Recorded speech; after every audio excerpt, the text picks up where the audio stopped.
Hey guys, and welcome to the Alabama Saltwater Fishing Report presented by Great Days Outdoors Magazine, the first podcast to bring you the local inshore, offshore, and onshore fishing report, whether it's good, bad, or ugly. I am Butch Theory, and I am joined today with Captain Patrick Garmison with Ugly Fishing as my co-host. How we doing today, buddy? Man, it was quite chilly, like to the point of my fingers losing feeling and difficult to tie knots. But you know still what? Look cold. You're all bundled up over there still. I love the cold weather. Love the cold. Well, no, let me rephrase that. I love the cold weather speckled trout fishing. I hate being cold, but I mean, you got to go with what works. Yep, no doubt. Anyway, so. Doing well. How about you, Butch? What you been up to? Man, can't complain. Had a good Thanksgiving. Just plugging along, man. I have not been able to go fishing near as much as I would like. Some wild weather and just a lot going on. Unfortunately, I haven't been able to get out. I was supposed to go with Captain Richard a couple of days last week, and those got axed. So I'll get out there and get back after them soon.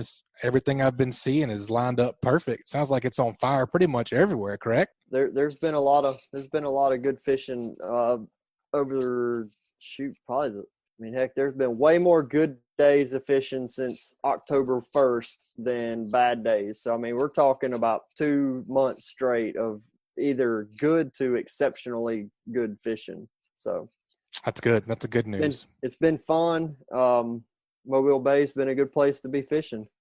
Good, man. Well, we got a great report today for you guys. We're going to head on down to Gulf Shores, Orange Beach area. We got a new offshore contributor I'm excited to hear from. He's on the Gulf Rebel out of that area. It's Kendall. And we'll talk to him. We'll talk to Captain Bobby Abrascato. We'll talk to Captain Dusty Hayes and see what he's been over there. I think he's been doing a little surf fishing, a little bit of that inshore fishing over there on the east side. We are going to head down to Spanish Fort. We have a special guest this week. We're going to talk to Miss Laura. She's the owner-operator at Advanced Transmission over there. Before we head there, we got to get this week's sponsor. This week's show is brought to us by CCA Alabama, a great way to support conservation projects like the Claude Petite Flounder and Speckled Trout Hatchery in the University of South Alabama Cobia Tagging Project is through the purchase of a distinctive CCA Alabama saltwater fishing license plate. You guys head over to Alabama Department of Revenue's distinctive license plate page at revenue.alabama.gov to get yours. All right, Patrick, let's head on down to Spanish Fort and see what Miss Laura Wilson, owner-operator of Advanced Transmissions, doing. Welcome to the show, Miss Laura. How are you? Well, thank you, guys. I am doing absolutely fabulous today. The weather is nice. It's nice and cool, so it's a perfect day. It is. It is a beautiful day outside. I'm over here looking over Fowl River. It is beautiful. The wind's kind of slacked off a little bit finally. Captain Patrick was whining about his numb hands earlier. He had a fishing trip this morning. I bet there was ice on the deck this morning, wasn't there, buddy? Hey, it was not frozen when we left the dock, but it was frozen when we got to where we were fishing. So till about 7:30, almost 8 o'clock, we had ice on the front deck. Cold. That's die-hard fishing there. That's it was right. sketchy. That's right. It's a cold ride to the fishing spot. Ooh. Well, we appreciate you guys being an awesome sponsor of the Alabama Saltwater Fishing Report and Great Days Outdoors. We appreciate you as always. Well, thank you. Yes, ma'am. I know Captain Patrick has a relationship with you guys. He bought a new truck recently, and he just had a couple questions to kind of get this thing rolling. Cool. Yes. What you got, Pat? So, Miss Laura, the last time I was there, I had the 07 2500, and we got it all. We got all the kinks ironed out for that thing to pull my boat. And since I was last there, I bought a 2015 Duramax. Everything seems to be working flawlessly as far as transmission is concerned, and not really exactly sure on what the service records are on the transmission. So we're talking about a 5-year-old truck with 100,000 miles on it. My plan was to get by and see y'all, but I've been fishing pretty much every day since I bought the truck. So good. But anyway, what's the best case scenario for me for keep staying out of trouble with my transmission? Well, I thought about when I was asked to come on the show, I thought about the listeners may be thinking, well, what does transmission have to do with fishing? Well, like you said, Patrick, it has a lot to do with fishing. And that is when it comes to towing your boat. So when towing a boat, the transmission is the big deal, gets overheated and has problems. Now, the vehicle that you brought previously was a different type of transmission than what you have in this Duramax.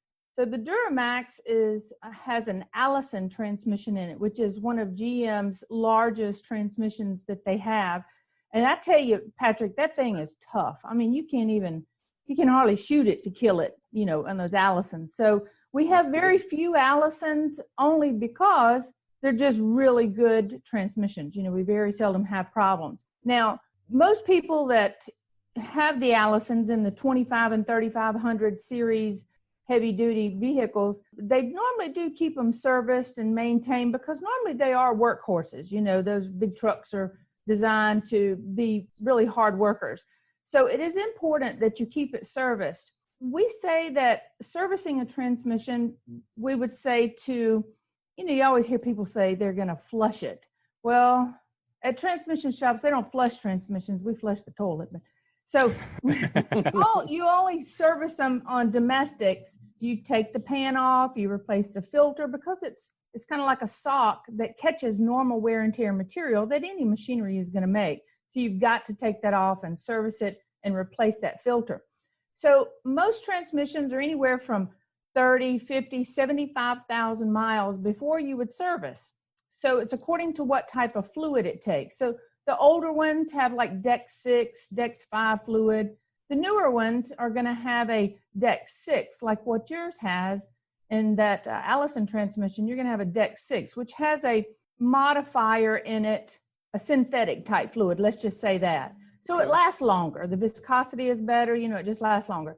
So I would say on that one, at least 50,000 miles, especially if you're going to use it for towing, towing a boat or mountainous terrain or things like that.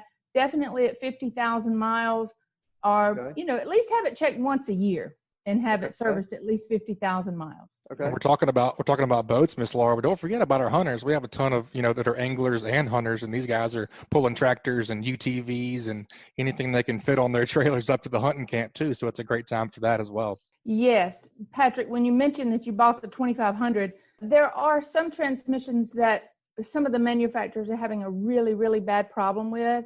So like you, we traded for a 2500 with the Allison. Of course, we hunt and fish and all that kind of good stuff ourselves. And so up to that hunting camp, here recently, everybody's towing. You see them towing their tractors to plant. Oh, yeah. Hopefully most people's planted and got things done. But, for a few months before before hunting, you're going to be planting and pulling tons of lime, sometimes 10,000 pounds of lime. And you've got to have a vehicle that can do that because not all vehicles can pull those kind of loads. For sure. Well, what are some signs that your transmission needs to be serviced, and I guess B, kind of it's going out? I guess that's kind of a two-part question, but what do you need to look for? Right. Well, remember, Butch, that servicing a transmission will not ever fix the transmission unless it's low on fluid. Okay. Mm-hmm. So a lot of people think, I'll just have my transmission serviced and it'll fix it. Well, that's not true. What you need to do is have it serviced on a regular basis just for maintenance. But some signs that your fluid needs to be serviced is if you pull the stick. Now, of course, when you're checking the fluid in transmission, you always check the fluid with the engine running, okay? And put it in park, except if you've got a Dodge, it has to be in neutral. But you put it in park and you pull the stick and check it and make sure it's within the hash marks that's on the stick. And you're going to look at the fluid to see if the fluid is a red translucent color. So it needs to be really clear, but it's red, but it's a clear red. If it's discolored in any way, that's a sign that the fluid is breaking down. That's why they put the red dye color in there. Gotcha. So that you can tell if it's breaking down. So, you should always check your fluid just like you would check your oil, on a regular basis to see. And so the fluid breaking down is one thing, and that's by the color that you would know, and then by the mileage. All right, Miss Laura. My relationship with you has gone through several different trucks. My original truck that brought me into your shop was a 2001 1500 Silverado. When y'all went through my transmission, you told me that there were some errors from the manufacturer that y'all were able to fix. Can you elaborate on what that was that y'all were able to fix on my truck in particular, and and it sounded like that's something that's common in a lot of manufacturers. So tell our listeners a little bit about that. Well, Patrick, on your particular one, I believe that, I have to refresh my memory, but I believe it's the 4L60E, which is in a GM. And we do quite a few modifications on those, which we put a heavy duty converter. We also rebuild the valve body because it has weak points. And then we also put the 3/4 clutch pack in there, which is the most common thing to burn out, especially when you're towing, like with your boats or tractors for hunters and things like that. That's the number one cause for burnout. So we modify that and update it to have a better part, I guess you would say, in the 3/4 clutch pack. Okay. Mm-hmm. So we do that quite often. And, towing, when you tow something, everybody knows you have to have, proper braking and weight distribution and the mirrors and those kind of things. But, the transmission is the main thing when you're towing. So you really need to know your tow capacities. You can call your manufacturer, look in your owner's manual. You need to make sure that your radiator or cooling system is cooling well, because that transmission cools from the radiator. And so if your radiator is low or something, or having problems or got a hole in it, you could be causing problems for your transmission really quick.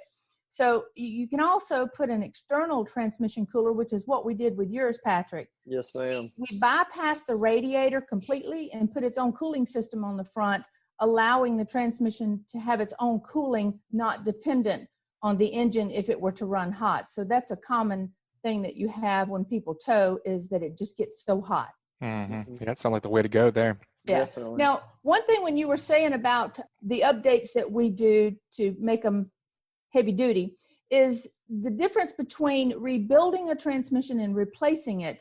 Rebuilding the transmission allows you to make things better than just a parts replacement. Okay. So you can modify and make them better. And it's normally, even with modifications, making it better is cheaper than just replacing the transmission. So a lot of manufacturers or dealerships do not rebuild transmissions. You'd have to go to a transmission shop. Other than that, they just replace the whole transmission. It doesn't matter what's wrong with it. If it's got a sensor bad, they're going to replace the whole transmission. So you should be seeking out a transmission shop to see whether or not it is necessary to replace it or whether it can be repaired. That's great. Yep, that's really good stuff, Miss Laura. We appreciate you being on the show, and I feel like I just got schooled in transmission. You're incredibly knowledgeable. That's awesome. If folks want to get up with you and just come in, and it sounds like they just need to really, if they tow a lot, just come in and get it checked out. Just get it A to Z. Absolutely.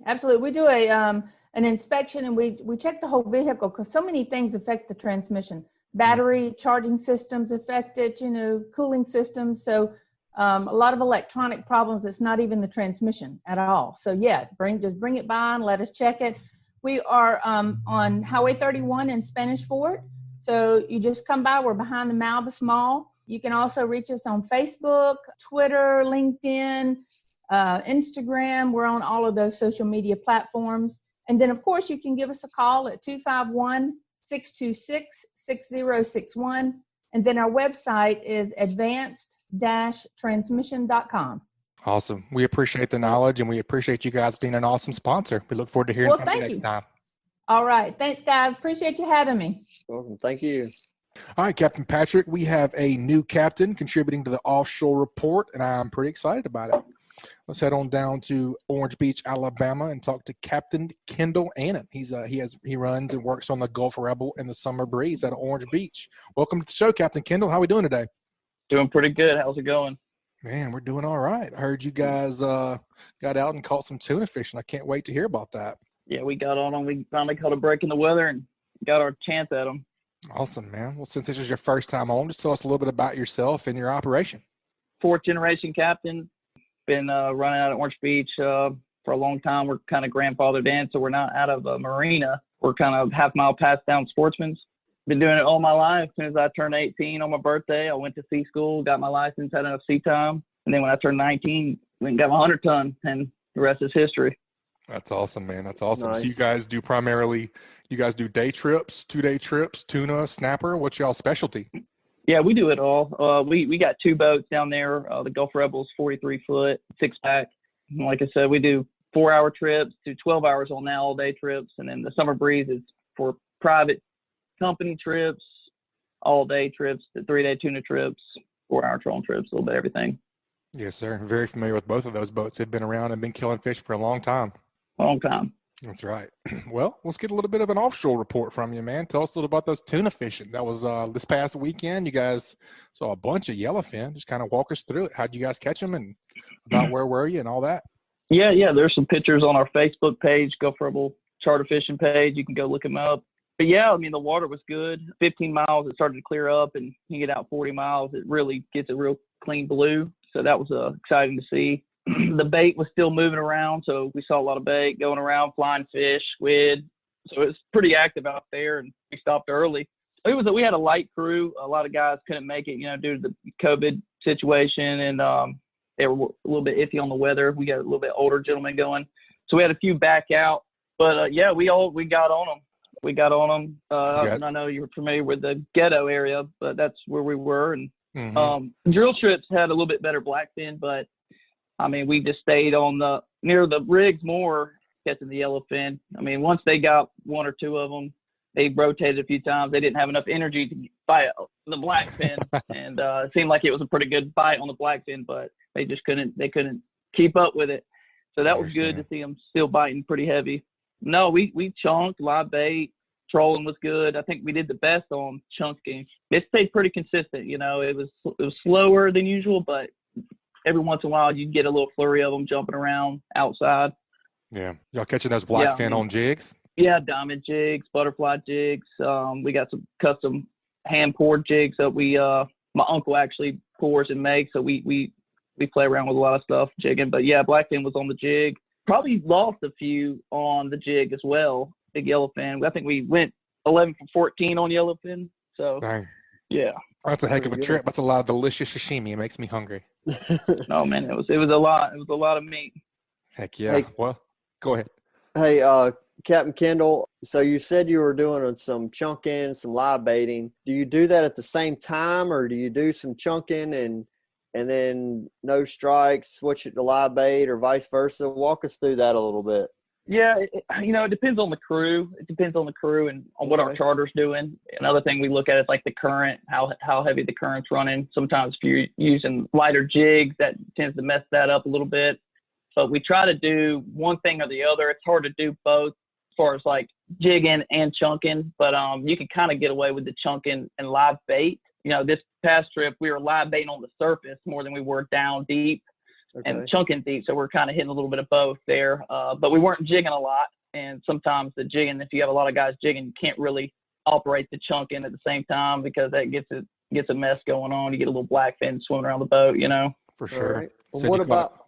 Go ahead, Patrick. Go ahead. All right. Well, about trolling, yeah. No, I was gonna ask a little bit more into the live bait game. I mean, are you rolling out there with a bunch of different types of live bait, or you got one particular live bait in mind that you want to go out there with this time of the year, or what? Tell us more about we took a little bit of the thicker cigar minnows out, the butter beans, the hardtails, but most of the time, when we get out there, I mean, if you can get the candy that's out there, such as flying fish, that's the go-to. So we try to take a big pull net or cast net, try to scoop up a few out there and get them on live and send them down. Now, if you can get away with it, we got smaller jigs that we'll use to get like a small blackfin or something. If you can get it on hooked up quick, have a rig ready, separate, a live bait hook and all, get it on live and thumb it down. That works too. So we just we roll out there with what we got. But like I said, when you can get that bait that's already out there, the small blackfin or the flying fish, that's automatic almost. Oh yeah, flying fish is the ticket for sure. Remember scrambling around the boat many a night, scooping up those jokers. Oh yeah. Let's talk about trolling a little bit. You guys caught a couple of yellowfin on the troll. Yes, sir. Yeah, it was good. We got burnt on one. We lost one, and it spooled us in like 30 seconds probably. So I don't know, telling what it was, but yeah, it was on our smaller reel, 30 wide. Yeah, we typically use it. Yeah, it was a burner. One of the charters tried to stop it with his thumb, and he got a little firecracker on that. So he's like, man, I ain't doing that again. Bet you won't. Yeah, it was good. Like more outside than so, but just being patient with the trolling game, staying outside, not getting too close because there are the sharks and the barracudas and the blackfin will tear you up a little bit. But I think it bit as far as this weekend, it was outside. That was the best chance. Yeah, long leaders, 8 foot, 7, 8 foot. Y'all trolling ballyhoo? Little duster. Ballyhoo, yeah, with a little skirt on there, different color, purple, blue, pink, just mixing it up a little bit. But they seemed to all do really well. Awesome, man. That's a great offshore report. We got to get that offshore tip from you. This week's offshore tip is brought to us by Hilton's Offshore Charters. The days of heading out and blindly looking for good fishing areas are pretty much over. Don't waste time and money on fuel searching for fish. You need the most recent, highest resolution images to not only know where to go, but where not to go. The knowledge provided by today's technology is critical when planning an offshore trip. Make the choice that professional captains all over the Gulf make and choose Hilton's Real-Time Navigator. The easy-to-use interface and excellent customer service will have you on the fish every time you go. Check them out at hiltonsoffshore.com. What you think for an offshore tip this week, Captain Kendall? Yeah, I was going to say something before I get to the tip. David Walters and us, we put out those deep water fads here recently, the Okaloosa County ones. Yeah, heck yeah. And they seem to be on fire. I did talk to a boat out there who we kind of cross paths with. He ended up catching 12 mahi and a few wahoo off of that there this weekend. So it's been pretty hot. It's awesome. So it must be in decent water then. There. Yeah. You look them up. They got the coordinates out there. There's 4 of them out there. Like I said, they're fairly new. I think August 11th is when we deployed those. So they seem to be having the fish on them as well. Yeah, for sure. I got offshore probably a couple months after that, and they were already catching marlin and stuff on them. I fished out of Destin with Captain Adam Peoples over there, and they were on the radio. People were chirping, and they were going off just even with that short amount of time with them being out there. Mm-hmm. Yep. I think the day after that, a guy hooked up on a sailfish or something. I can't remember. But it was a big game fish there. So it's nice to see that doing really well, surviving the hurricane. So absolutely, that's a big thing as well. Yeah, but tip, I got 2 of them for you. I was preaching about it earlier about the trolling game. Is just being patient. You mark a few fish. If you see the bait, if you know there's bait down there, it might be a little deeper. And this also varies on what time you get to a drill ship or area that you're fishing. You're marking the bait. The fish are going to be there, whether it's a lot of boats or what. Just being patient. If it is a crowded rig, maybe stay outside a little wider. The fish will feel the pressure, and sometimes being outside, you can kind of find those bigger fish that you're looking for. The next tip when it comes to chunking is to stay busy with it. I get on my deckhands a lot, or whoever's running. If you're a private boat, if you're running the rig yourself, it's just stay busy. It could be you can kind of get caught into it. So if it's a slower night, but as soon as I chunk down, depending on what I'm marking, say about 120, you get about 150 or so. You can sit there for a little bit, play with it, but I try to get it back up, check the bait, check the rig, then do it all over again, and then keep doing it. And every time I stay busy, because they're looking to hit it on the fall. Those fish are. And if you kind of get lazy, a lot of deckhands get lazy, or it might be 2 a.m. I'm about to say it's monotonous and it gets tiring, so I can relate to that. Oh, right. It depends on when the fish are hitting. If they're biting, you kind of want to stay after, and that was our case. A lot of our charters were kind of getting tired. They were catching. There's not enough reel power, but the fish were jumping. The weather's going to be bad, so we try to just kind of grind it out. But but depending on the current, that bait will kind of drift up. It's almost like you're trolling if you're not bringing it back up and dropping it. And then that's when you get into the blackfin, the small blackfin, the sharks, and whatever, a barracuda cut you off or something like that. When you find your bait drifting back up to the surface, so I try to get on the guys just to keep reeling it up, clean the bait off. If you dropped it down 2 or 3 times, get a new bait on there. And we use long leaders, and I personally like no leader. I like no leader at all. So I'll send one down with no leader. Chunking, you can use skin or no skin. Doesn't really matter. I prefer no skin. Not too big of a piece, but a nice chunk size. And like I said, just getting it down there. Once I get to that mark, I'll bring it back up, check everything, and I'm staying busy with it. And I feel like we've caught many, many fish doing that, just working for them, That's right. Patience and persistence, keeping at it. I love that tip, man. That's That's very true. If you can't catch them on the couch, that's why I love that. That's right. Sometimes it's easier to go take a nap, but you might miss 3 or 4 tuna, and that makes a difference in a good trip and a decent trip or a bad trip even.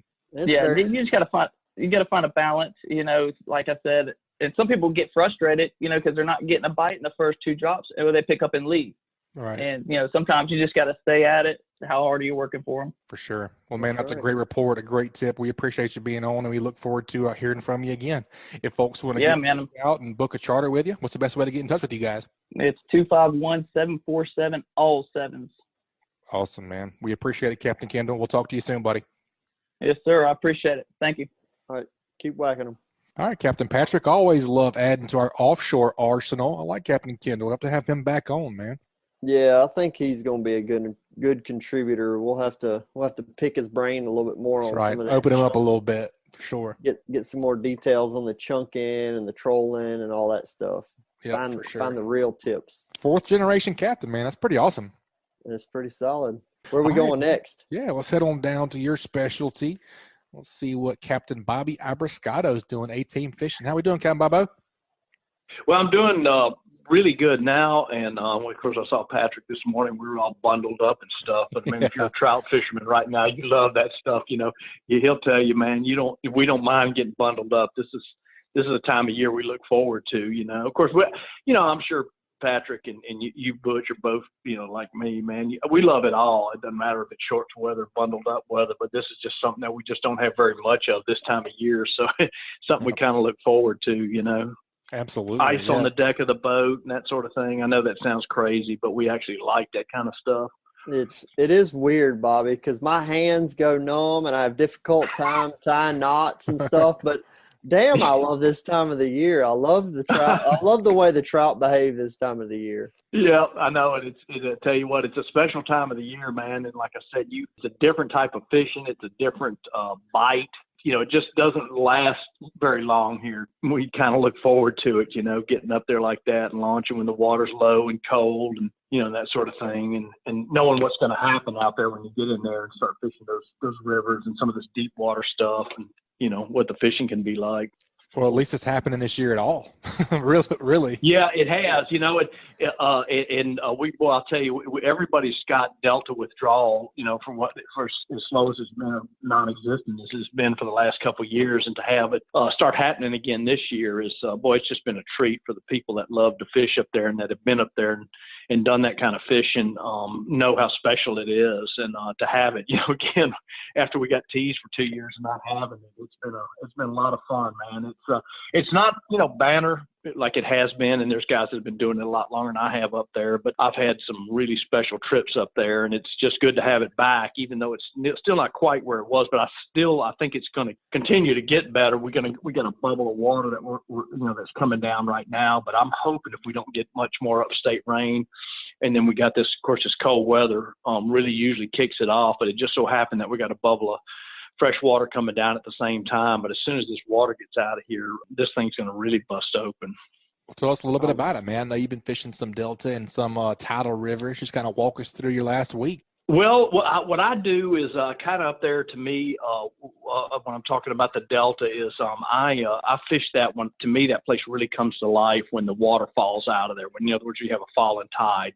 Not that you can't catch them on the flood tide, but I really like that falling tide. And we cycled through a nip towards the end of last week and into the weekend. And so sometimes in those cases, I'll move down to some of the other rivers. So I've been flip-flopping between the two. But as far as the Delta goes, when we had I say warmer weather, warmer than what we've got right now, I was spending more time maybe starting in the morning in some of the river channels, dragging some grubs and jigging some grubs, and then getting out in the shallow bays and the flats that are on the edges of the channels up there catching fish. And again, kind of focusing on that falling water, that was the deal. And then the other days when that tide slowed down, and then we had some of that southerly component in the wind, it kind of backs up that Delta a little bit. And I moved down to some of the other rivers on the west side of the bay and just had some really good trips, still doing kind of the same thing, but maybe focusing a little bit more on the popping corks. And then when we got this cooler weather, started fishing some of those up until yesterday with the slick lure, which I really look forward to. We catch fish on that lure year round, but the winter time or late fall and winter time when the fishes start to gather on the ledges of those river channels, man, that lure is just dynamite. I mean, it's just, and I mean that almost in a literal sense, because it's about as close to a guarantee when you use it in the right application as dynamite is. You know what I'm saying? Absolutely. It's an awesome bite, man. They just hammer it. Yeah, they hammer it, and when you use it right, it's pretty hard to beat, And so that really came together. He's got some new colors that they've come out with that I caught fish on the first time I used them, which was in the last couple of days. And I still have my favorite I go to, the one he named after me, but Some of the more subtle colors seem to work when the sun gets up, particularly when you got clearer water like we have in some of those rivers down there right now. But early in the morning and off-color water, cloudy days, I still like the beak-cat, the pearl with the chartreuse tail. But that cool beans and the goblin, which are fairly new, he came up with those a couple of years ago, worked really good, particularly yesterday. And then I can't remember actually a couple of the other new colors I used the other day. One of them's got a black back and gold sides. It looks kind of like the goblin, but it's got gold belly. That one did really good. I got one of those that looks like it's been through a meat grinder, So well, that's just keeps good. That's the way I like them to look. I kind of save those as souvenirs. I got them laying on my desk and things. I love those ones that look like they've been through a meat grinder, And so anyway, but so that's kind of been the deal for me, and I don't see any big changes. We're cycling into a really good tide cycle where you have moving water all the way through this weekend. You're going to have moving water till at least mid-morning, maybe lunchtime. We're going to have falling water. So whichever system you like to fish, you're going to have some good moving water. And I think that's going to be the deal. I think it's going to be jigging in the main river channels or on the ledges, and maybe in some of the mid-depth or shallow-depth rivers going to that slick lure and just trying to match trying to find the right color for the water clarity that you're fishing. For sure. Captain Bobby, you're talking about, loving to fish a fallen tide. Is that what you said? Yeah, well, particularly in the Delta, that really seems to bring, to me, it just really seems to bring that place to life there when that tide falls out of there, And yes, sir. But now it's, again, not saying that you can't catch them up there on the flood tide, but the other rivers, around the bay, both on the east and west side, and even down south and the sound, doesn't really matter as much. Those are less sensitive to water movement, period, as long as you've got some good water movement, or even wind sometimes can affect the bite there. But that Delta, for some reason, that just seems to me like that water, when it dumps out of there hard, it really brings that place to life. Don't you think, Patrick? I'd agree. And I think at least probably through mid-December, most of that is stimulated by the shrimp movement. And the shrimp pumping into those estuaries, the little bit of grass that's still there. That's typically what I'm finding. Is that what you're seeing too? Is mostly on that shrimp movement? Yep. But it's all a shrimp deal. Until those shrimp get out of there, that's going to be that's going to be a deal. And I think that's what happens to. I think that's, I say the water movement. The water affects the shrimp movement, which affects the trout bite. So it's really the true, base of the thing is what's happening with the shrimp, because that's all about the shrimp up there. That's why those shrimp imitations, whether they're on a jig head or under a popping cork, work so well up there pretty much year round. I just think that's all shrimp driven up there. And that's exactly what happens with that hard falling water. That makes sense. Whenever you said that, it got me thinking. I mean, tide's been pretty dang low here. And we have those, in the winter. Whenever you're approaching a day and it's going to be what I call a winter low or a hard low, how do you approach, you're talking about fishing channels and ledges and drop-offs. How does that affect where you're going to fish, or does it? Well, it does. And that's a great question, because there's certain places that fish a lot better when you get, low water, or on the flip side of that, high water, and I got places that I consider, both.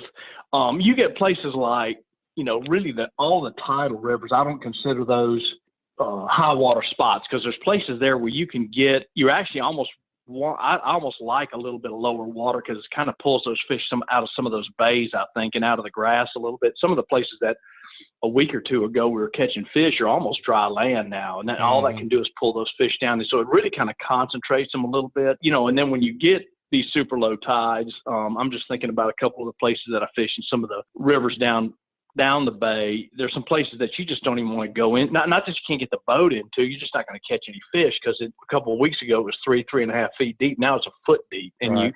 you could plow and get your boat in there. You're just not going to catch anything. To your question, when does it affect where I go? Yeah, it does, because there's places, one, you can't get to, but even if you could, you're not going to catch them. And then there's places where it actually gets good when you get those low water. Fowl River, for example, your river down there, it doesn't seem to really have any effect down there. That's such a fairly deep river to where it's you get a big, super strong tide, low tide like we're getting right now. It just doesn't seem to affect them too much, because there's so much deep water there. Where you take a place like a Grand Bay, for example, or whether it's the north or the south Grand Bay, I mean, you're going to really struggle to catch trout on some real low water events in some of those places, you know. And I'm just using those as an example. You could plug in a lot of those other shallow bays like that. Yeah, there's a lot of areas that are basically unfishable. Like I ran over into Chocolate Bay after I cleaned fish today to dump my carcasses, and I was about to come out of the throttle. And I was like, no, if I set this baby down, I'm be pushing her out. I'm gonna have to idle all the way back out. So that's exactly right. Yeah. So I wheeled on back around out of there and found a better place to dump my fish heads this afternoon. But I mean, when you get into areas that are typically 3.5, 4 feet of water on a normal tide that are now sitting at about 1.9 to 2.2, something like that. I mean, that's very difficult to fish out of a boat, at least for speckled trout anyway. That's right. And if you like to move around a lot and you get in that situation, the tip, you got to kind of read between the lines of what he was just talking about there. But you start talking about places like that and you do run up in the bay, like Chocolate, for example, like Patrick was talking about, you get up in there and you shut down and go ahead and start fishing. Well, you got to realize, well, now I can't get the boat back on plane. I got to idle for a quarter mile or a half a mile. So you can't go in there and make 20 casts, find out you're not going to catch anything and jump it back up on plane. Now you're committed in there for 20 minutes or half an hour just trying to get out of there, you know. So you've got those issues to deal with too. And there's a lot of that, both the Delta and then down south too. There's a lot of that situation. So you got to kind of, again, we're still answering your question, Butch. You got to kind of play that into where you're planning on fishing. When you look at it, you go like, oh man, we killed them in Chocolate the other day, or Delvan or whatever. And you find in there like Patrick did, and you look behind you, got an 80-foot black rooster tail behind you. You don't want to slow down. You know? You can't. I did it. You can't. You can't. And if you do, you might as well put out a mailbox that's going to be there for a little while. You know. Yep, for sure. Speaking of Delvan, I did that a couple of weeks ago. I was like, man, you know what? We caught them in here.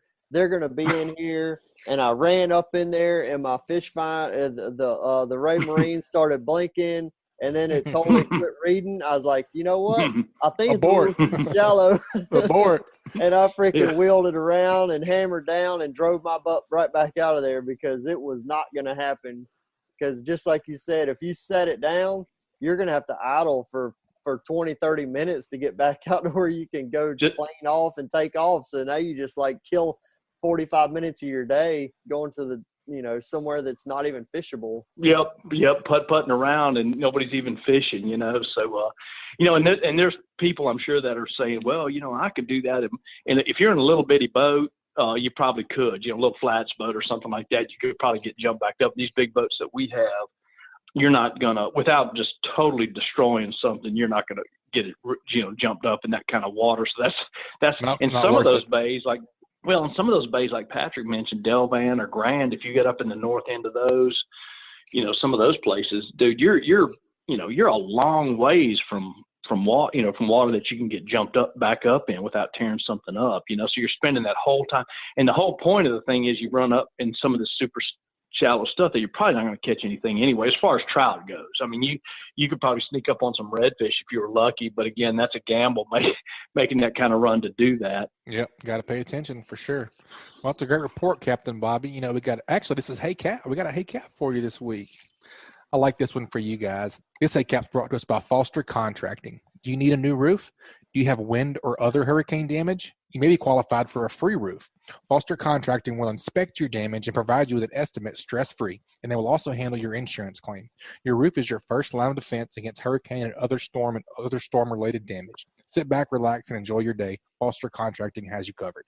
Check them out on the web at www.fortifiedroofingpros.com or give them a call at 251-447-2978. All right. This week's Hey Cap comes from Nathan Wilson. He posted it over on the Alabama Saltwater Fishing Report page. He said, "Hey Cap, what's the best way / conditions to fish the slick and the little slick? And also, what colors do you find to be the most successful?" Oh, well, we talked a little bit about that, but as far as the big slick, the original, the slick lure, which is I use that one.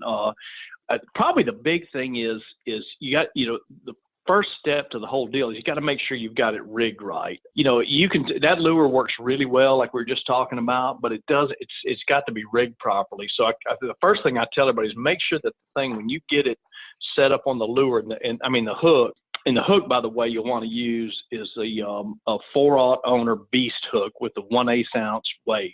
The 1/8 like the ounce weight too. Swim bait hook. Yeah, got to have the weight. The one that he sends in the pack, you can just throw away. It doesn't work. But it's the same hook, but it doesn't have the weight on it. In our area, the weight, it makes all the difference. But the big thing is you want to make sure that when you rig that lure up, when it's all set up and you're ready to cast it, that the lure's not coming to the surface or jerking all off to one side. When you go to work it, you want it to have a kind of a side to side motion, much like you would a topwater bait. So usually what I do, I've done it so much now, I kind of know how it's going to work, but I still will put it in the water and jerk it a couple times and make sure it's going side to side, not jumping straight up to the surface or spinning or any of that kind of stuff. Yeah, that's the first thing you got to do. I agree with that. Yeah, it's got to be working kind of working side to side. That's the very first thing you got to do.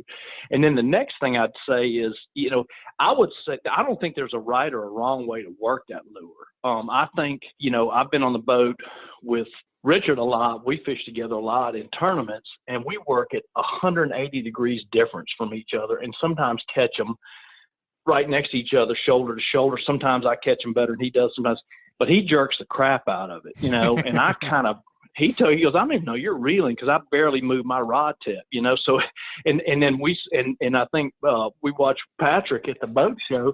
His is different, you know what I'm saying? So I don't think there's a right or wrong way to work it. I think the main thing is, one of the big things I think between all of them is you got to keep the lure moving, whether it be sinking. In other words, you're jerking it real hard and work a pause, and even when that lure sinks, it's still swimming side to side. I never stop reeling the lure. I'm constantly reeling, but barely moving my rod tip, and never stop reeling the lure. So positive tension. As far as positive tension is what I've learned. You can't let it get slack. You can't pop and give slack and then reel. You've got to keep it moving. That's right. And keep it moving. And the other thing about that too, particularly that big lure.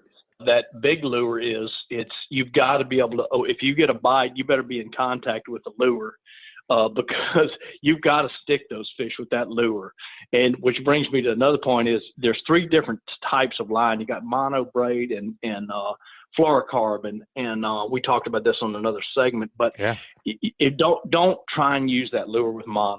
You're going to get so frustrated trying to hook fish with monofilament with that lure, it'll drive you nuts. You'll feel them hit it, you just never get a hook in them. And so if you haven't used braid or fluorocarbon, I would highly, you almost have to use it with that lure to be really sweet. Now you're going to get the bites with mono, but you're just going to have trouble hooking them because there's so much stretch with mono. And that lure is such a big lure, and it's a big fish lure. You got to have something with minimal stretch in it to get the hook into those fish and keep it in them, So those are the couple tips. As far as color goes, we touched on that a minute ago. I personally like a brighter color and off-color water, and a more subtle color, a more natural color and clear water or bright conditions. So, you can look through the spectrum of colors that he has on his website. You'll kind of figure it out, which ones. I got a bunch for either conditions. Yeah. That's right. And so I would carry at least a couple or 3, what you call brighter lures, and a couple more natural color lures. And they're going to work, something in there is going to work for you once you get those other basics down. Yeah. I get questions all the time on the Facebook page or email or just people talking to me. How do I work this thing? And I tell them my story about how I could not catch anything on it at first. And just like topwater, like I've been doing, you just got to hammer it, man. You got to stick to it. You have to say, I'm just going to throw this, and I'm going to figure out the cadence that they want. Yeah, that's right. And I too. And I can tell you, it really does. Again, and the probably one last thing that I'd throw in there, and this is with any lure really, but it's with that lure as well. Is don't go in the Theodore Industrial Canal in 25 feet of right. Rodeo River. Got to be on the right conditions. And exactly. And try and get that lure to work, because it's not that type of lure. This is a lure that you're going to work where if you previously used some kind of mirror lure or a slow suspending lure or a slow sinking or suspending lure, that's the application you want to use it, which for me, typically that's water shallow, 8 feet or shallower. Don't try and, use that. Now, I'm talking about the original slick, Right. The big fat one, it's not going to work with that hook that I was just talking about. So you got to use it in the right application too. You just can't go out there and, just throw it out there in 25 feet of water and expect it to instantly start catching fish, because it's not going to do it. Nor would a mirror lure, unless you counted to about 20 till it got down there, Right. So yeah, for sure. Well, I know Captain Patrick uses that little slick a lot. Give us the little slick rundown. So the little slick, where Bobby's talking about don't really use it in that 20 to 25 feet of water, I have actually been successful with the original slick in those kind of areas, but it's definitely not the best case scenario. So definitely hone your skills otherwise before you go trying. When you start trying to catch a fish somewhere in amongst 25 feet of water, you're really shooting yourself in the foot on trying to learn how to use a lure.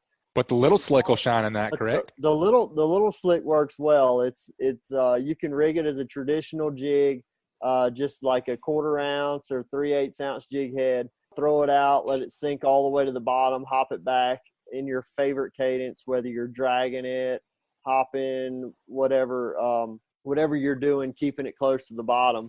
But there's one technique that I've been using more so in kind of that intermediate range, like say about 5 feet to about 12 feet deep, is using a swim bait hook.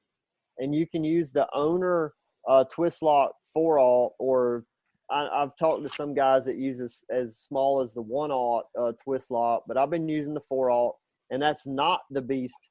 The Beast is specific to the big slick or the original slick, but using that twist lock swim bait weighted hook, throwing it out and letting it sink to the bottom and kind of working it where I'll like hop. I'll do 2 sharp twitches and then keep the line tight enough to where I can sense a bite, but also loose enough to where the lure is going to sink back towards the bottom, and it's going to sink somewhat horizontal, so it's going to cover a nice long stretch of water before it goes back to the bottom. And we were smoking some good trout on it today, using that particular method. What size weight does that hook have on it? Man, I don't know if it's the 8 or a 1/4. You put me on the spot, Bobby. But That's all right. And actually, all right.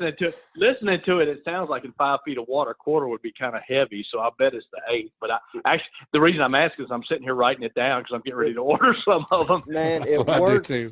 It worked really well for us today. And we caught them today. We actually caught them both on the swim bait setup and on the jig head. And the swim bait, the cool thing about throwing it with the swim bait hook were the fish were always hitting it after you hopped it. So I felt like we were always twitching it about 2 to 3 feet up off the bottom, and the fish were hitting it probably within about 1 foot to maybe 2 feet off the bottom.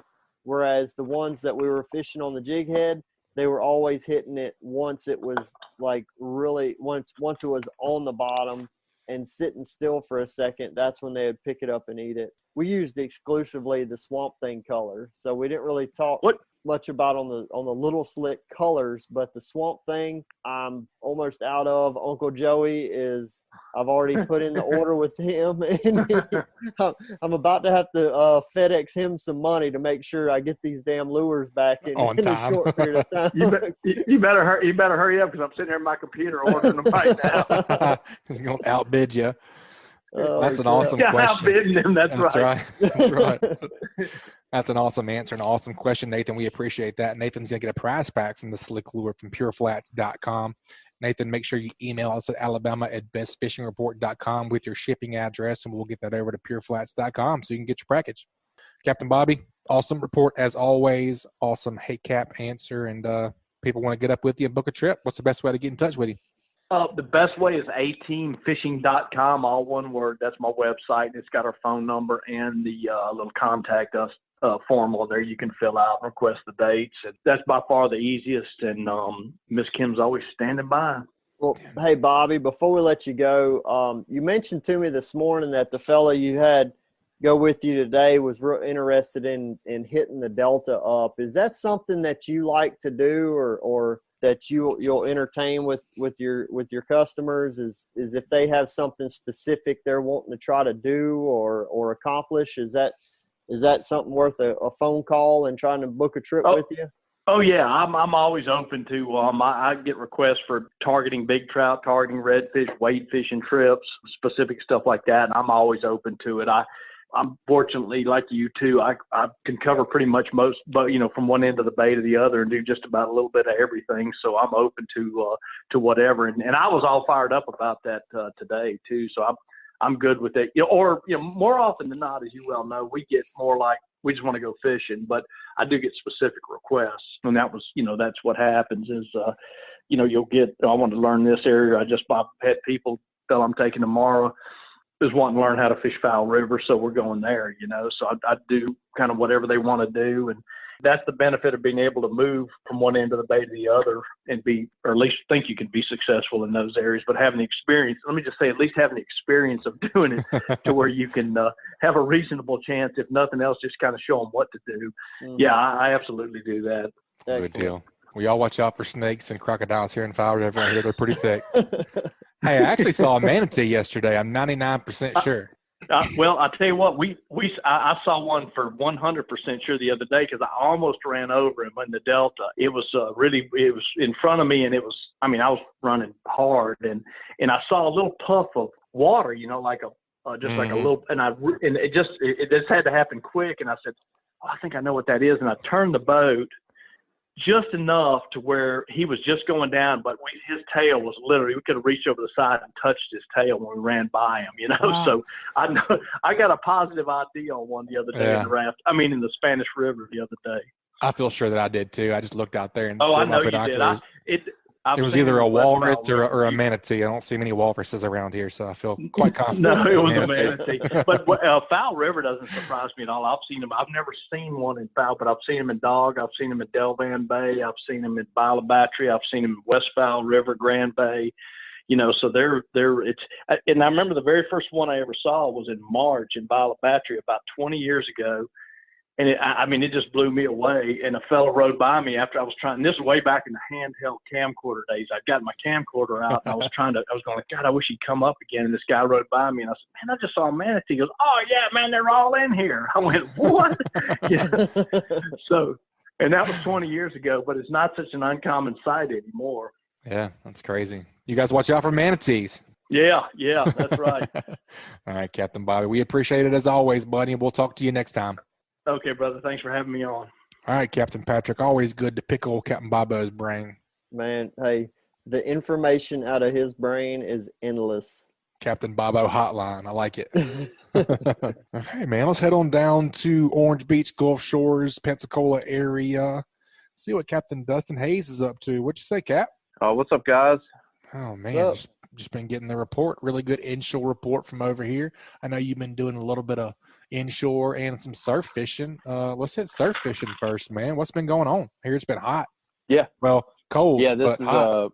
Yeah, it's been cold for sure. This is my favorite time of year. Everybody loves a spring pompano run, and everybody should. It's what we all look forward to. But year after year, Thanksgiving to Christmas is like my sweet spot on surf fishing, and fishing pressure gets down a little bit because a lot of people don't like cold weather. The bite's on fire because the water's still fairly warm. This little front we just had is going to cool it off a little more. But prior to Monday, the water was still fairly warm. So the whiting bite is always incredible this time of year, whether it's numbers or quality or both. You can usually travel around a few different spots, find a consistent bite and catch, a dozen to 2 dozen fish.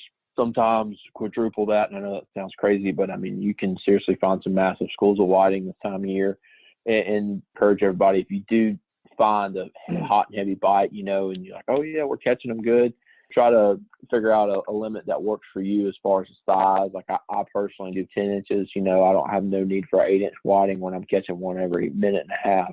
10 inch and above, you'll catch a lot of 12, 13, 14, 15 inches this time of year. Sounds crazy.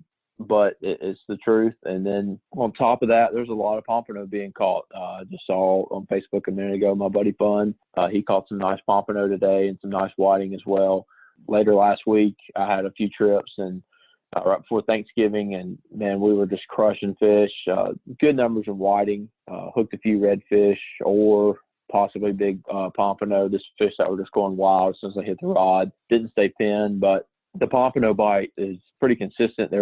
We fished 3 days in a row last week, same spot, and it was pretty cool to see how the bite changed every day.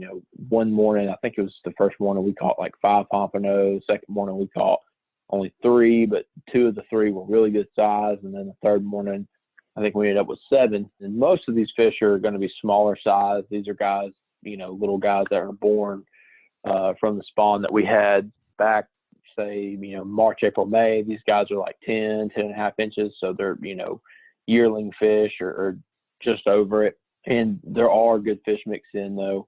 Some people say, use bigger baits to cull through them. My thing is, if they're coming through, catch them all the same. But a lot of schooling pompano as far as that size range goes. Those guys are in big schools, and we're catching them. I had I think it was week 4 last, but similar conditions, north wind, it was fairly calm. We had 2 rods out with double drop rigs and Fishbites on all 4 hooks, and both doubled up with pompano. So we had 4 pompano on 2 rods at the same time. So that was pretty cool. But that's strong. Yeah. And not to like kind of push a product, but I always use shrimp this time of year. And once it gets to a point where it gets cold, shrimp and fish bites and stuff doesn't do as well. You almost have to have ghost shrimp, and shrimp works some days, regular, white shrimp and stuff. But honestly, the last week and the week prior, the pink fish bites was the ticket. I mean, I had 1 cup of shrimp, and I always bring bait. I mean, I'm not one of those like, oh yeah, I don't need bait. I always have bait no matter what, and I always try to have variety because you don't know what those fish are going to do every day. But we were seriously catching fish more on fish bites than we were on natural bait. And it was, particularly the pink. We caught some on the sand flea, but man, that pink was just on fire. I mean, on 2 drop rigs, it was 2 fish at a time, whether it was a whiting and a croaker, or 2 croakers, or 2 whiting, or 2 pompano. It was just hot action, and it was kind of deterring some other stuff, a few catfish on the rougher days. But there's usually a window in the fall where that's the case. I started using fish bites a long time ago. That was what. Go ahead. Can I ask you talking about fish bites? I'm very curious because this is the time of the year where they have 2 different products. They have the fast release, and I guess if you don't know that one's fast release and one's slow release, they have the red pack and the blue pack, to be more specific. Which pack are you going to use this time of year, or do you not care? Tell me more about that. If there's even pay attention to a lot of people go with the red packs because it's $1 or $2 cheaper normally, but it doesn't. It's a little thinner and it doesn't have that mesh in it. I'm pretty sure, I may be wrong, but I'm pretty positive it doesn't have that mesh in it like the blue packs do, like the normal fish bites. I'll prefer that mesh. It's going to last a lot longer. For sure. I was told that, and I've heard different stories, and like I said, this could be something I'd be interested somebody to put in their input on this. But I was told that scent travels slower in cooler water than it does in warmer water. And I've kind of believed in that for years, and that's kind of why, I thought the red pack would be a cool thing in the winter. I've heard other people tell me, that's not so true, and so on and so on. That being said, I've always kind of stuck with the blue packs because they do have the mesh in them. It stays on the hook a good while, and I can usually get more longevity out of that bait.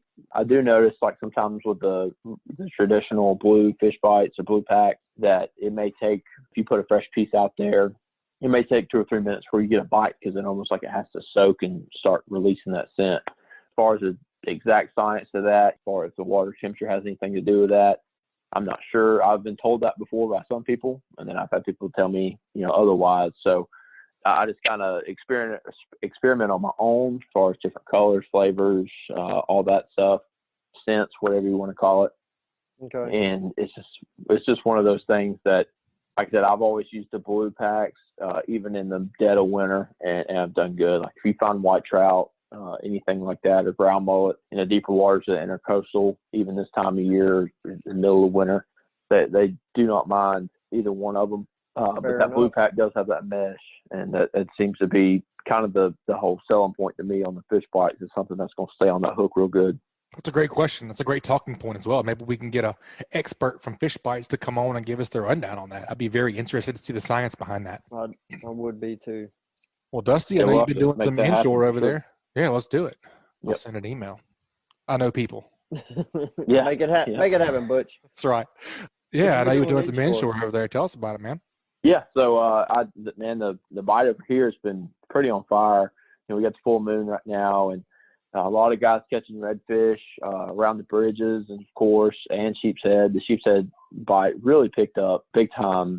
It was right before Thanksgiving. We had a couple cool fronts, and some guys catching them after Halloween, obviously, but usually around Thanksgiving week, man, we have a cold front, and this year in particular, it was a few days later.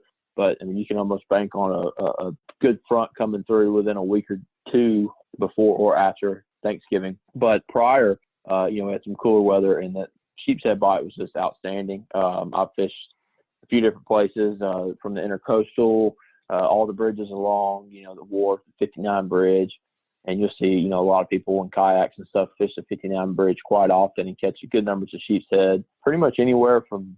I'm sure Mobile Bay's full of them too, but all that structure on our side, from Gulf Shores to the intercoastal, all the way to Rodeo Pass, all the big piers and stuff, they're going to have sheepshead on them.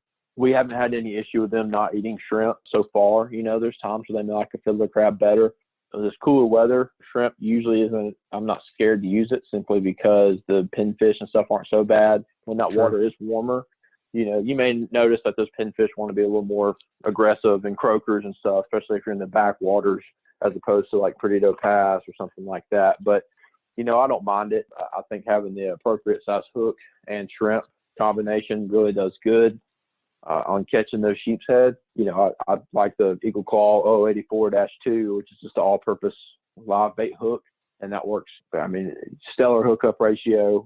I've taught plenty of people how to sheepshead fish, and that's really the main thing for me with sheepshead is not just finding the fish, but it is being able to detect, when you're getting that bite and when to set that hook. And it's something that it does take a little experience and almost like an art to master.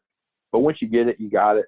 Like I said, having the proper hook and the right size bait is definitely a big component in that. But as far as everything else goes, the trout are moving up in the creeks from Soldiers Creek to Bon Secours, everything in between, as well as the redfish. You still got plenty of redfish around the pass, on the jetties, underneath the bridge. And then, whenever we get a good window of calm weather for that, like the past couple of days when that wind's been blowing north, the redfish have been running up and down the beach. Pensacola Bay area, they're traditional this time of year, usually from Halloween to Christmas and sometimes a little further or a little later. Those redfish are spawning. And go ahead.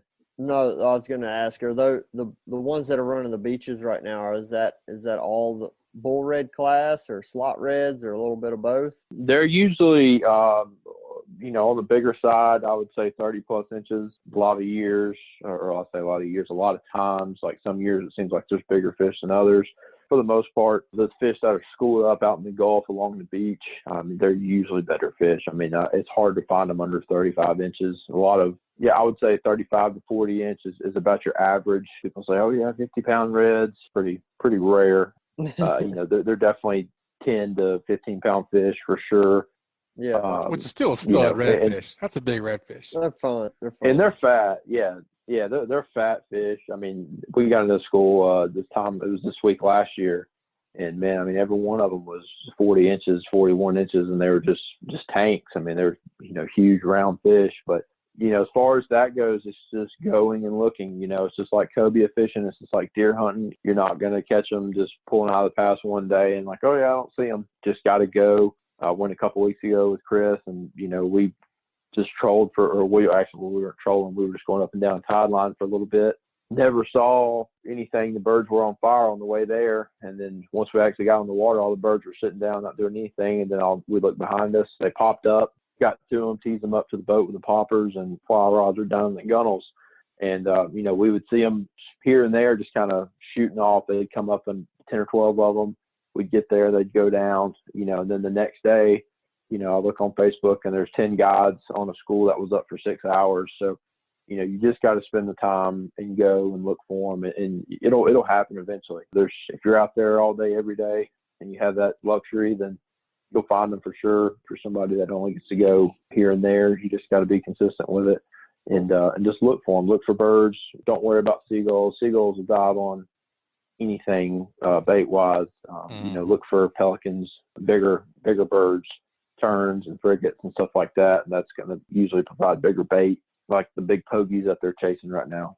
Well, Dusty, give me an idea. If you were going to leave the pass and look for a school of redfish, you gonna go maybe 5, 6 miles, 10 miles? What's I don't know, a fair range? Yeah, what's a good template? Where you feel like, all right, I went east this far, I went west this far, and I didn't find them. Or what would be your model? Usually what I'm going to do personally, and I'm not saying this is the only option, this is just me, I'll always go west just because this is what I've always done. You'll usually see some around the Four Seasons pier. Sometimes you don't, sometimes you do. It's the same thing with trolling. I've been doing it since high school in that area. We find them there in the summer. We find them there in the winter.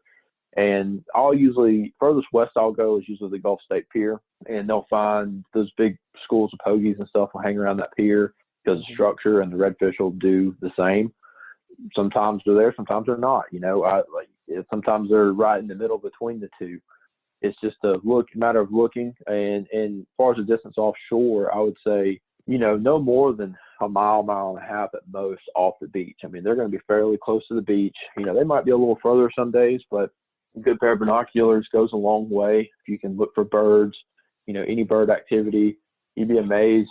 I don't know what it is in a bird's brain, but a pelican will see or feel or hear whatever they do that, they sense other birds diving miles away, and they'll all pick up and fly a certain way. If you see 10 pelicans flying a certain way, head that way. And sometimes you may not be able to see it with your bare eye, but there'll be birds diving a mile and a half away you can't see, and they're on fish.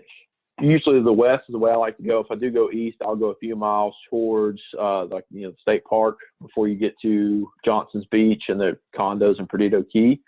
If you got the day of it and it's beautiful weather, pick a direction, west or east, and just ride it out. I don't think you can make a bad decision by going east or west. There's multiple schools. It's not just a single school out there, but there will be fish. I usually like to try to look for the cleaner water, and sometimes that may be to the west, sometimes that may be to the east, but I've seen them in dirty water too. So there's no exacts when it comes to that. It's just a matter of finding the birds. You'll find the bait, and usually the fish are going to hang around. If the tide is not perfect where those birds aren't diving like crazy and there's just not a lot of activity, trolling is definitely the next best option as far as things you control. Your man stretch 25 is a go-to classic. And then, like the Rapala, Husky Jerk Magnums and stuff like that. Pink is always a huge wintertime color for the guys pulling hard baits for redfish, but you will find fish that way. If you have a good bottom machine, even a halfway decent one, you'll mark schools of fish chasing bait around. The birds may be sitting down because the bait's a little deeper, but there will be fish just kind of just hanging out in the general area because they're waiting on those birds to push the bait down, or vice versa. The birds are waiting on the fish to push the bait up. So trolling is a good way to cover ground if you don't see a lot of activity. And you're looking at fish. Yep. Yeah, you're fishing. You're not wasting time. If you have a technique specific thing, like, hey, I want to catch one on a popper today, or hey, I want to catch one on the jig, or hey, I want to catch one on the fly rod, then yeah, you may want to just kind of just cruise and look. But if you just want to catch fish, trolling is an incredible way to do it. I know a few guides that fish out of Fort Morgan normally, and they're fishing over here out of Orange Beach now, and they're just going up and down the beach and trolling and catching good numbers, anywhere from 2 or 3 to 10 or 12 redfish, every trip. Good sized fish, all 30+ inch fish, just trolling pink plugs and red and white plugs, like the man stretches and stuff like that. So they're definitely out there. If you do go, how fast are you trolling for those? How fast? What's your knottage? Usually not too fast. 4 to 5 knots at most. Yeah, just kind of slow cruising, just because if they're not on top just going crazy. They're just kind of just chilling. And so if you just bring it across them, they're going to, they'll hear it, they'll see it, they'll find it and take a whop at it. But, like I said, they're usually, if they're active, you'll know, because the birds and the bait will be active. But I don't want to troll too fast, it's simply because if they're not active and you're not seeing that surface activity, then they're usually going to be schooled up. They'll be hanging around, sometimes suspended 10 feet off the bottom. And, you don't, not saying you couldn't troll faster, but I don't think there's a need to. You might be able to go a little faster. But a lot of times with your plugs, like the stretch 25s and stuff, if you pull too fast, they will pop on you and shoot right, shoot left, and rise on the surface. So. For sure, man. That's a great report. We got to get that tip from you. This week's onshore tips brought to us by MDH Foundation Repair. If your home is experiencing foundation problems, MDH Foundation Repair has the best solutions to fix it right and fix it now. The problems you see are only going to get worse, so don't deal with inefficient, unqualified, and pushy salesmen trying to sell you overpriced foundation repair products. The professionals at MDH Foundation will ensure you have a remarkable experience from the first meeting to the finished product. MDH Foundation Repair is redefining the construction industry and protect your most important asset, your home. Check them out at mdhfoundationrepair.com. What you think for a east side / onshore inshore tip? What you got for us? Yeah, so, I was kind of talking it over with y'all earlier, and it's just a cool topic. This time of year, as far as surf fishing goes, bait is a critical component. And this kind of goes past surf fishing too, even in the inshore. A lot of guys use ghost shrimp for wintertime fishing. I don't see them necessary in the summer. There are guys that use them and catch fish in the summer and even the spring into pompano season. Wintertime fishing, when it gets slow and you're just not getting bit, sometimes ghost shrimp's the answer. You'll have days where we're not catching anything. We're getting a bite or two a day, if that. And if you're using ghost shrimp, it could be a totally different output for you.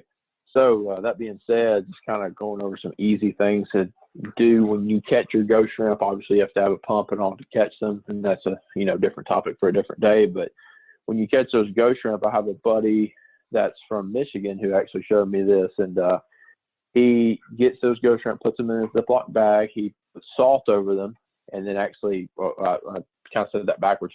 He lays them out over a paper towel, puts salt over them, and then single lays them down flat in a Ziploc. And when he freezes them, they work fantastic frozen. He's given me a bag of frozen ones before, and they were almost stayed on the hook better than a live one, which is crazy because ghost shrimp are notorious for wanting to come off the hook really easy. Salt made them a little tougher.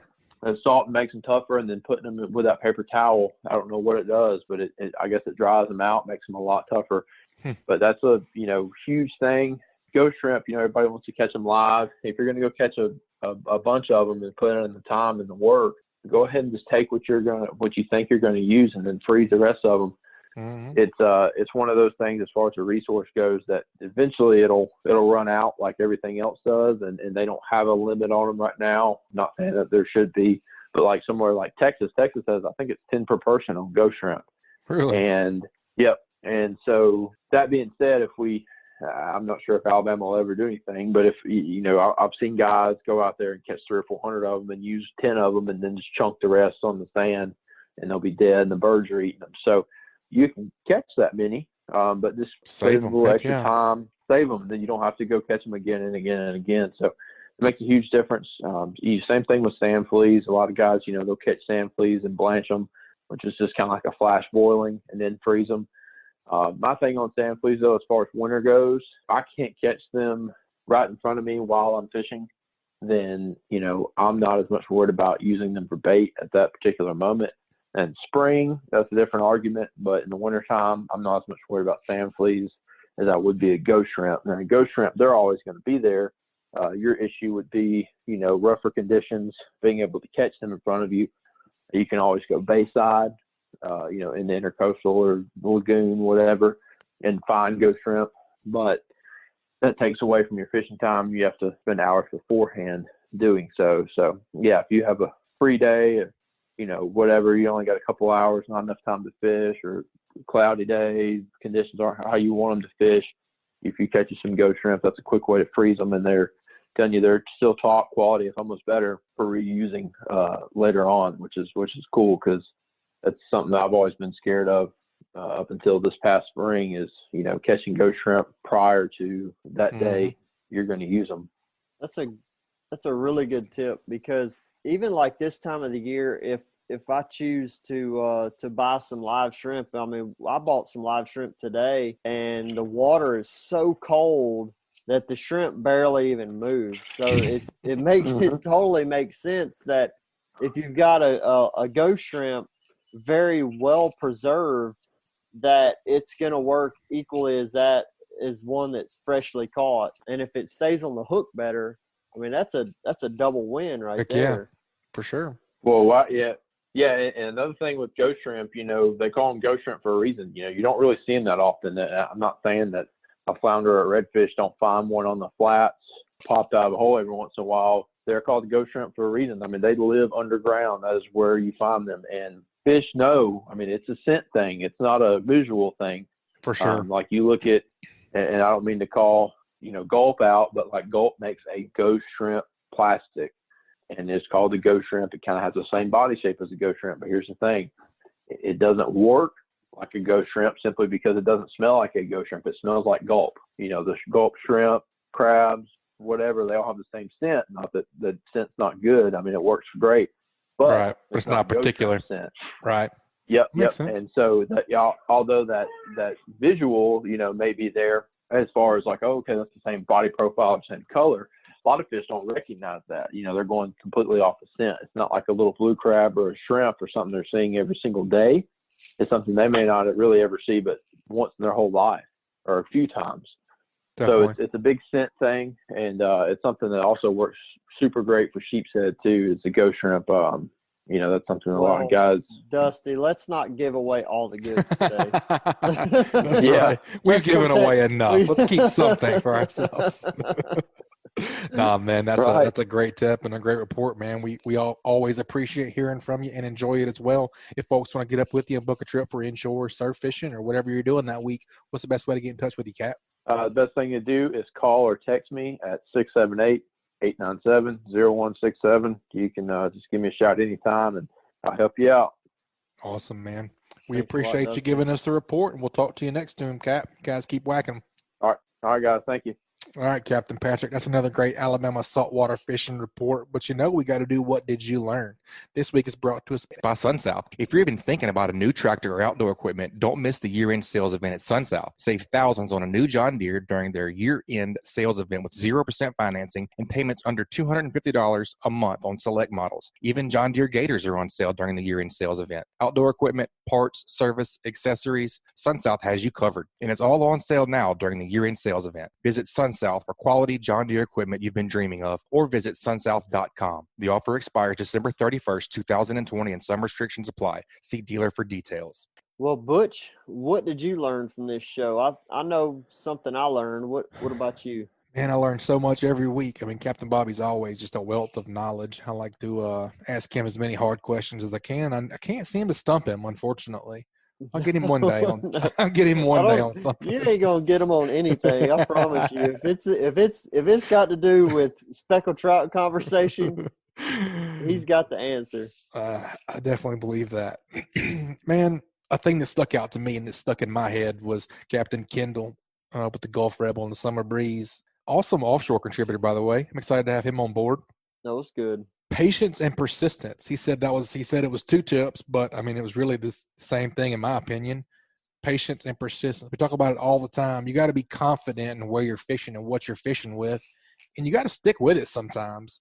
It's like sometimes, we talk about sticking and moving on here, but sometimes you just got to stick with it, man. If you know you're in a good spot, if you know the bait's there, if you know your bait's good, if you know you're fishing in the right place, patience and persistence will pay off, and it can make the difference in between a crappy trip and a great trip, or a decent trip and a poor trip. You just got to stick with it sometimes. I'm a firm believer that, at least in the inshore world, that speckled trout are always listening to you. Yeah. And when you when you say, all right, boys, wrap them up, let's get out of here, or if you say, they ain't here, they're not biting, or one more cast and then we're out of here. That seems to stimulate a good bite, as it did today. I think both of the guys were like, I think both of them had the lines in the water. I said, all right, let's get them up. They're not cooperating.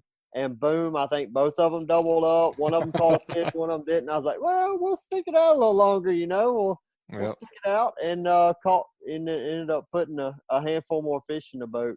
But yeah, man, I mean, especially this time of year when the water's getting a little cooler. Slow down a little bit.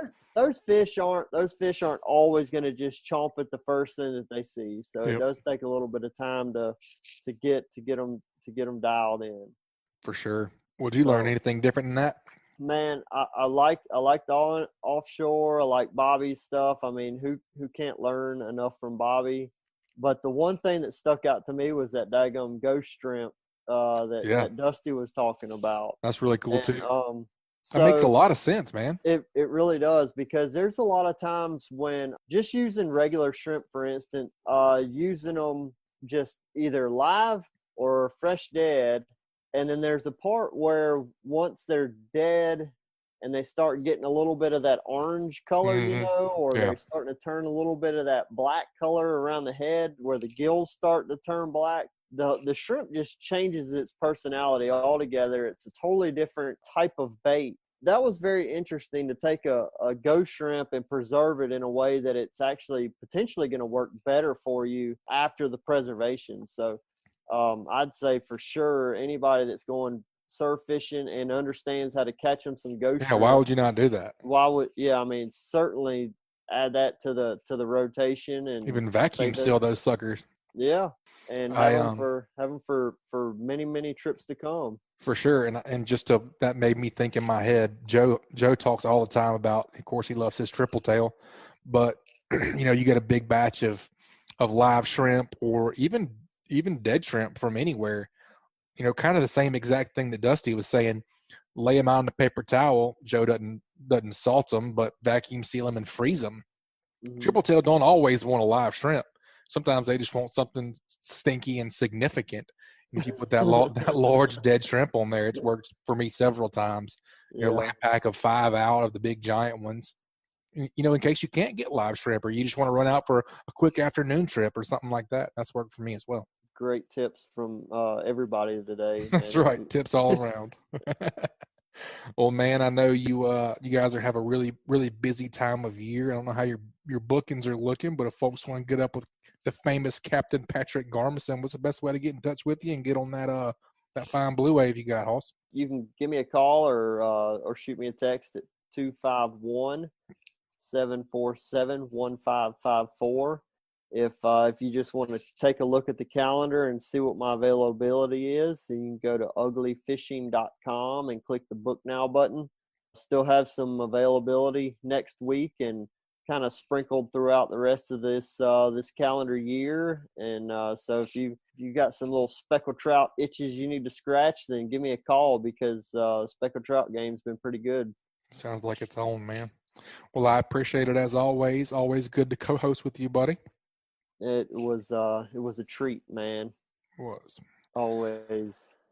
Good deal. All right, folks, that's going to be another great Alabama saltwater fishing report. You guys, please subscribe, rate, and review wherever you listen to podcasts. If you'd like us to email you the podcast each week, just text the word fishing to 314-665-1767. Again, just take out your phone and just text the word fishing to 314-665-1767 to subscribe to our email list, and we'll send you the new show each week.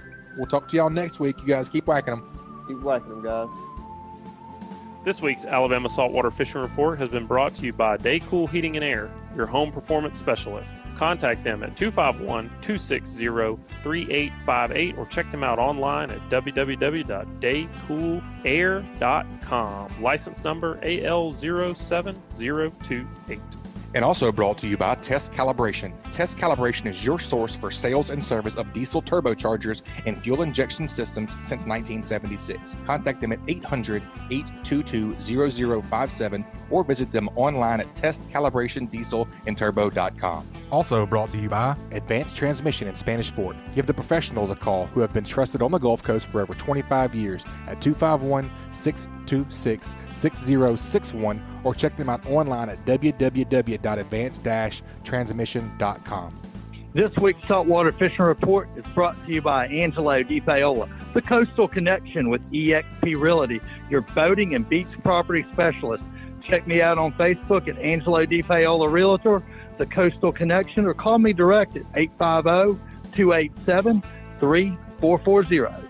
And also, Great Days Outdoors, the South's finest hunting and fishing magazine. Pick up your copy wherever magazines are sold or check them out at greatdaysoutdoors.com.